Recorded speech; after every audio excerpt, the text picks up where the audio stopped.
and 99.3 FM, presented by St. Barnabas, 1230 WBVP, 1460 WNBA, and BeaverCountyRadio.com. Turn off your TV, turn on your mind, and turn up that radio. It's AM Beaver County on 95.7 FM, 99.3 FM, 1230 WBVP, and 1460 WNBA. And we're back on AM Beaver County on this Thursday morning, and I'm now joined in studio by Jill Valentine from Penn State Beaver. Jill, good morning to you. Good morning. So today we're going to be talking about the summer camps that are being provided by Penn State Beaver, and there are a lot of them. There are. We have been offering both academic STEAM camps and sports camps for many years, and we are finally back in full swing after a couple of interesting years due to the pandemic. Yeah. But we are offering 8 STEAM camps this summer, and I believe 10 or 11 sports camps through our athletic department. So we get very excited to get some life and some activity on campus during the summer when our traditional students aren't there. Right, because it keeps everybody busy and it keeps the vibrancy of the campus, strong and proud throughout the course of the summer, where there's, like you say, no traditional students are there for the most part. Right. That youthful energy, even folks that don't work with our camps in the summer love to walk across campus and see kids outside playing Quidditch during our wizardry camp or in the chem labs during Ingenious Science. So it's an exciting time, and it's a lot of fun, too. So who are these summer camps for, as far as I know they're for the youth, but for what particular ages are some of these camps? We start most of the camps at 7 or 8, depending on the subject, and go up to age 14. We have kids that have been coming to our camps year after year. We have some almost 7 or 8 year campers in some of the camps that have been around for a while. So it's really anyone who they may have an interest in science and do our a STEM area and do our robotics or ingenious science camps. We have a CSI camp for students who are interested in criminal justice, and they actually investigate throughout the course of the week. So it's a variety of interests, a variety of ages, really anyone who is looking for a fun academic experience during the summer can usually find a camp that works for them. That is a very, very broad parameter there between Quidditch and criminal investigation.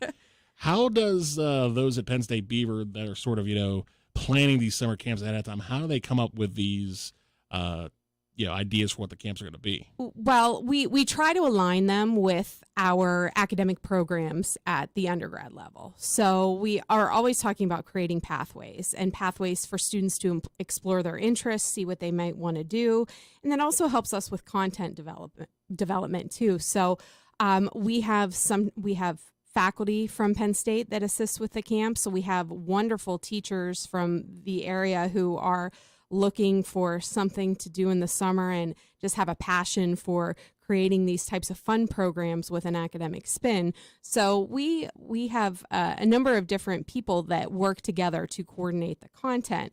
And we try to make it, for example, in our wizardry school, which is based on J.K. Rowling's Harry Potter novels, right, we try to make sure that we're touching areas like language arts, we're touching science and chemistry. We're doing the physical things. We're doing art. So they're a well-rounded program in something like that. Something like our science program is, more specified, more specific, and more geared towards chemistry and application of those types of skills. So we try to find the right instructors who really put together fun hands-on things where it's a learning experience, but kids go away with it thinking, wow, I really had a good time that week, and I really enjoyed my time at Penn State Beaver. A beautiful campus, great people. We just try to make their initial visits or their early visits to the campus exciting ones. And on top of that, you mentioned the effort to find some of these instructors, because again, while during the year, you'll find many people want to be math instructors or professors or teachers in some regard. When it comes to something like Quidditch, and maybe a little tougher to find somebody to, be knowledgeable in that, saying, okay, how do you do this? Yeah, well, I will say, and I talk a lot about our wizardry camp, but it's probably our most popular camp, and the instructors are so passionate about it that they meet, even though they have other jobs and they're working in schools and working on campus, they meet throughout the year and talk about and plan, okay, what are we going to do this year? What's our new exciting fun thing are we going to do this year? How are we going to make this experience even better than last year, which was a fabulous experience? Mm-hmm. So they really have a passion for this. I'm sure all of that comes across in their classrooms during the traditional school year, but in the summer they kind of get to be a little more creative and think a little more out of the box to do some fun things. So our Quidditch instructor, who actually works on campuses and is faculty on campus, this is her, she teaches kinesiology classes, but this is her chance to do the fun stuff. Mm-hmm. And so, she puts a lot of time and effort to making sure that students that our campers understand the rules and are just having a good time, being active, learning, and being a part of the campus community. And what creates that level of, wanting to learn and wanting to do that is, like you said, sort of balancing the fun with the learning as it is before. And that may not always be easy to do because, especially, and I know I'm just going to sound like an old person saying this, but in the age of tech that we live in, it's, a lot of people think it's a lot more tough to have camps like these and keep the kids' attention. Has there been any sort of issue with that as far as? Even our camps like our coding camp, where, yes, they're sitting in a lab and they're doing some coding, but we try to get them up and moving and physical and get out of that space and have transition time where they're not just sitting in front of a computer, even though we know that the bulk of their time is going to be spent learning that programming and learning that coding. We try to put those fun activities in it as well. Same thing with our robotics camp. It's very hands-on. We use Vex robots, which are, students put them together and program them, but we'll take them out into the quad area, and so they can operate them out there and program that out there, so they're not stuck in a lab. And because that's the campus experience in any class. I think even our undergrad students, we love to see them out studying in these areas where they're not just stuck in the classroom or stuck in a lab. Yeah, there's that once a day per week, whenever it's nice, I was like, okay, we're going to have class outside today type of environment. Yeah. I agree with that too. And again, a lot of these things too, mentioned coding, crime scene investigation, these are things, for kids so young, that's really going to put them ahead of the mark down the line.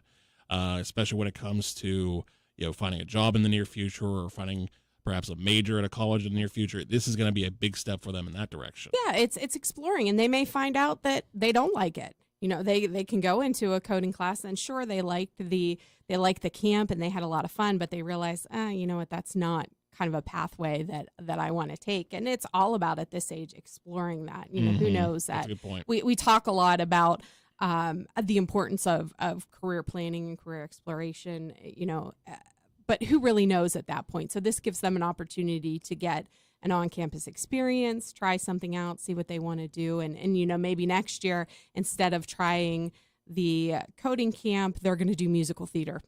Right, exactly. It's like, okay, well, this didn't work this year. We'll try this next year. Yeah, we'll try that. Yep. So we like to have a lot of different interests and areas. So.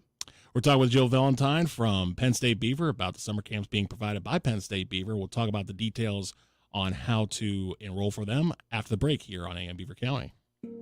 95.7 and 99.3 FM, along with WBVP, WMBA, and BeaverCountyRadio.com, invite you to tune in to Sounds of Faith.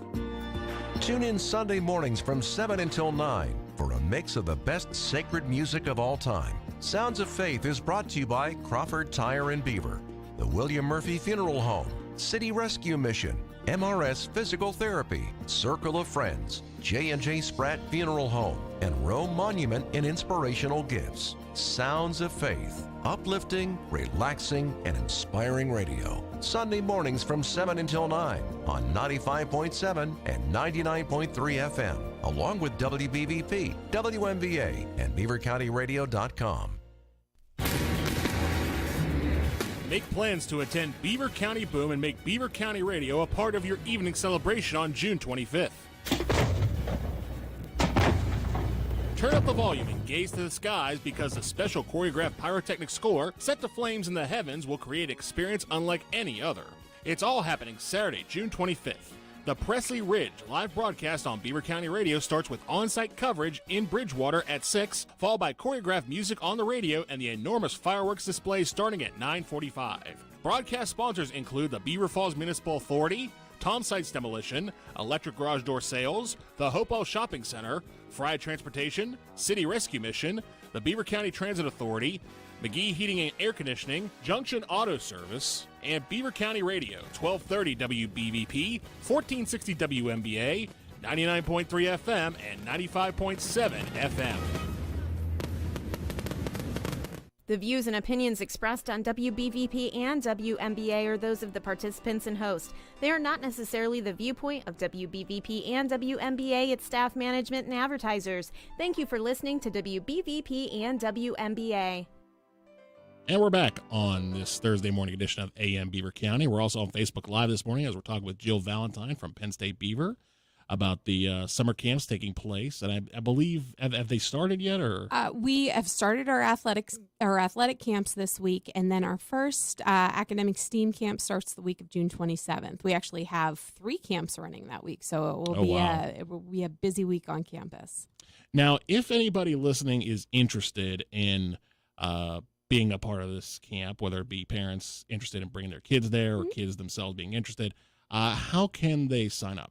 They can visit our website. If you go to the Penn State Beaver website, which is beaver.psu.edu, and there's a section under continuing ed and youth programs, you can find a list of camps with course descriptions, registration links, but they can also always call our office if they want to talk through what camp might be the best fit for their child or have any questions. And you can call our office at 724-773-3700.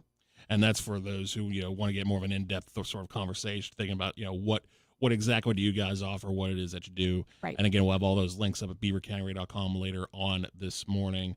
But like we were talking about off the break, this has been going on for 20 years. Yeah, close to 20 years. I can't give the exact because I've been with Penn State for 6 years, but some of our programs have been, some of our camps, we've offered them year after year. We actually have in our wizardry camp, we have camp counselors who were former campers. So, wow. Yeah, that just gives you an indication of how long those programs have been around. But we also look every year and see, okay, what are kids interested in? What do we think will be fun and exciting and help them have a great learning opportunity? So we've added some new ones within the past several years. We have a Demigods camp based on the Percy Jackson series. We have a Superheroes camp, which is they cover, they're not Marvel or DC specific. They cover a lot of different superheroes, but it's really focused on character development and those types of things. So we look every year and see, okay, what's working and what new and fun things can we bring? So, and that's a big part of it, bringing the fun, because it is the summertime, and after so many years, because it's not just the kids wanting to get out and do things too. Yeah. It's also the counselors and the educators as well, because it's their break time too. They have fun too. And parents. We have busy parents and working parents, and so we try to schedule them where it's times that work for drop off and pick up, and it really helps with. You hear about the brain drain over the summer when kids don't have those. Kind of academic focused things that they're working on. Yeah, they don't want to sit with books all summer. They don't want to sit online and do, all these different programs that have come up that to aid learning. They want to do some more hands-on, fun, social things. So we're happy to be able to provide that opportunity. Yes, and again, we talk about some of the subjects that are going in, whether it be crime scene stuff or Quidditch or some of the athletic stuff like football and softball. I believe the football camp is just wrapping up today, I believe, actually. Softball is. Oh, softball. Softball is today, yeah. And but it provides this variety things. Because the other great thing too is that, we talked in the last segment about how if a kid doesn't like one thing this year, they may try something new next year. They may not even have to wait that long, right? Because there are multiple camps offered through multiple weeks throughout the summer. So if they felt, okay, this was cool, but not quite what I wanted, try this down the line. Yeah, we absolutely, we have kids that'll come to musical theater, and then we'll see them again at our wizardry school, and then we'll see them at the end of summer at Superheroes Camp, because they, we send the list of camps home, and we start posting them in January, and we start to get registrations right away, and we see some of the same names who have registered for multiple camps, and that's when we know that we've done a good job, when they keep coming back and know that that's how they want to spend their summer. We value and appreciate that they chose us to spend their time. And one of the biggest parts of that is not just, because again, we talk about, will somebody like this, will somebody not like this, is based on the subject matter. But as far as the environment is concerned, as far as the personnel that's concerned, I mean, they basically, one of the more underrated parts of any type of summer camp is sort of the networking aspect, right? Where, kids can make friends with other kids, or, they can meet counselors that are an influence on them and, are really cool. And it's like, oh, I remember that guy. He was so cool. That's the kind of stuff that sticks. Yes. Yeah, absolutely. The friendships that are made from some of the campers that come back year after year, they're that first day when they come the next year, they're just so excited to run in and find their friends and find the people that they've talked to. And in this day and age with increased communication and, kids have phones and things True. like that, they can connect and do those things and still talk to the people that they met during the year, but it's not the same as being face to face with them and your Hufflepuff friends. We sort them into houses and oh my gosh, boy. you see all your Hufflepuff friends running around in their yellow shirts, and that's just a really exciting piece of it. Yeah, and that's what makes it great too, because again, that communication that they have, whether it be through phones or social media or whatever, it's just sort of that sort of string to hold on to. But the reason you hold on to that string is because of what you made in the first place with, meeting at these camps and learning all these different cool things, right. Which again, Penn State Beaver's offering a variety of them, through athletic or academic. And I'm sure that there's a lot of people who, they jump from an academic camp to an athletic camp back and forth, and there's no restriction on that. No, absolutely. They, again, like I said, they get the schedule. And when we put it out, and, I know people we'll get a call and like, okay, we're going to do this camp. And then this week we're doing an athletic camp, and we're going to do baseball. Even my own children, I have boys who are 9 and 11, and they look and they're like, okay, we want to do CSI, but then we want to do basketball camp. And so, they're so excited because they know they've had such a fun experience before. Just they get to plan out their summer and plan out all the fun things they can do. So. Now, as far as the kids, we talked about all the things they can do. Are you guys looking for any volunteers or assistants at this point as far as any of the camps, or is that pretty much all set? We're mostly staffed. We have a lot of steps we have to go through to make sure that our counselors and our instructors are approved and have right. clearances and make sure they're ready to go. But usually in late winter, early spring, we will put out, if we know we're going to need some instructors for a program, we'll put out a posting. And we get applications that way, and we're always looking for people who either are interested in working at a program that we already have or come to us with ideas for camps. That's how Superheroes Camp came about. We actually had a faculty member who had done some activities within her undergrad class based on, I believe it was a literature class, but based on superheroes. And she thought, wow, some really cool things came out of here. Some creative things came from these college students. How great would that be to do with, 8 to 10-year-olds, 8 to 12-year-olds, that kind of thing. So, and one question I do have to ask, because I know we've been talking about sort of, kids getting outside and doing things and meeting new friends and everything. Are there points during these camps, because I know they're sort of staggered throughout the weeks, are there points where like the two camps will gather, those from the Quidditch camp will meet up with those from, the basketball camp, and they'll just sort of, gather to have like lunch together or something? You know what? We don't, because we're very concerned about student safety. Understood. And when they're there, we have to make sure that we have enough supervision for all the Right. students and know where they're at all times. And so we don't want to get the groups too big. Understood. So we, usually the athletic camps, they are at our gym and athletic facilities, and then our STEAM camps are in our other classroom buildings. So there's not a lot of that, but there are times when, we're walking across campus and you see this group here and this group here, and it's really cool just to see the interaction that way. Yeah, I was just curious because, again, I know there's all this sort of ideology of, what if, these kids meet up with these kids and, they start to, sort of mix things together. Really interesting idea. So you might be onto something there. I might be. But I also understand too, safety is number one priority, Right. because, if you get enough kids together, you'll once you do that head count, you realize that the number wasn't the same as it was before, then there might be a slight problem. That's my biggest fear over this summer. So we're all a little crazy. Like, okay, where is everyone? Are we within ratio? And we've done a fantastic job. I have to give a shout out to one of our education program assistants, Dana Alvitro, who's been with Penn State Beaver for,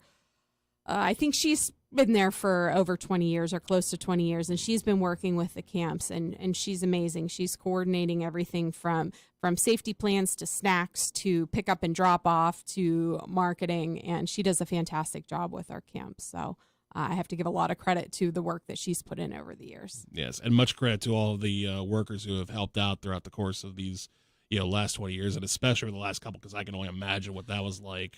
Yeah, we're back to be glad to be back to a little bit of normalcy. We're always up in the air. It depends on whether Beaver County stays in green or red, what masking looks like, and we're always taking safety precautions. But right now, knock on every surface, we're able to do things on campus without masks and just some normal safety precautions in place. Right, and again, for more details, you can call Penn State Beaver or visit them online at their website. We'll have all those links at beavercountyradio.com. Jill, thank you so much for coming in today to talk about this, because it does seem like a great amount of things are happening with these summer camps, and these kids are getting the opportunity to just, hang out and be kids for, the summer, which is always a great thing. Yeah, it's as I said, it's exciting. We love the energy there, and please call us if you'd like any more information on the programs. But thank you for the opportunity to come and share some info. Absolutely. I thank you for coming in, and you're welcome back anytime to talk about some of the things going on at Penn State Beaver. I would be happy to come back. Thanks a lot.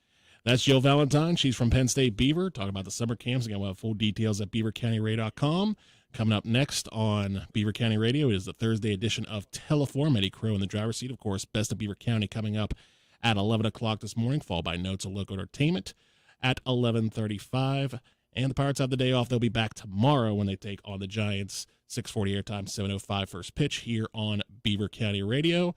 And again, Teleform coming up next after news. The Best of Beaver County is